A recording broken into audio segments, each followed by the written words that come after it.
નમસ્કાર, આપ જોઈ રહ્યા છો પાટનગર નેટવર્ક ન્યૂઝ અને હું છું આપની સાથે રહેના બુલેટિનની શરૂઆત કરીએ તો જામનગરના વર્તમાન જર્જરિત એસટી ડેપોના સ્થળે અદ્યતન બસ પોર્ટ બનાવવામાં આવશે। પ્રદર્શન ગ્રાઉન્ડમાં હંગામી બસ ડેપોનું સંચાલન કરવાનું હોવાથી ત્યાં કામગીરી શરૂ કરી દેવામાં આવી છે। લગભગ 2 વર્ષ માટે બસનું સંચાલન પ્રદર્શન મેદાનથી થશે।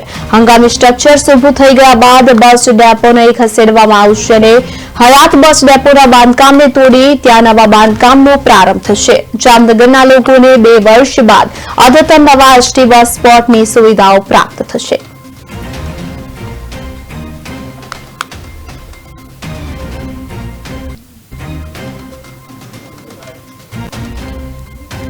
હાલમાં પ્રદર્શન ગ્રાઉન્ડ ખાતે હંગામી બસ સ્ટેશનની કામગીરી છે એ ચાલુ કરવામાં આવેલ છે।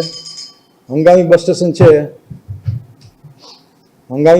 છે એ અંદાજે 86 લાખના ખર્ચે બનશે। હંગામી બસ સ્ટેશનની અંદર પ્રવાસી જનતાની જે પ્રાથમિક સુવિધાઓ છે એ તમામ પ્રાથમિક સુવિધાઓને આવરી લેવામાં આવેલ છે। પેસેન્જર માટેની ઇન્ક્વાયરી, પૂછપરછની બારી, વિદ્યાર્થી પાસ, મુસાફર પાસ માટેની વ્યવસ્થા, ઓનલાઈન રિઝર્વેશન વિન્ડો, પીવાના પાણીની સુવિધા, ટોયલેટ બ્લોકની સુવિધા, પ્લસ અમારા સ્ટાફ માટે પણ રેસ્ટરૂમ અને ક્રૂ રેસ્ટરૂમ અને એના ટોયલેટ બ્લોકની સુવિધા, પ્લસ જે સ્ટાફ માટેની જે ઓફિસો છે એ 1 કે 2 ઓફિસો છે એ પૂરી પાડવામાં આવશે।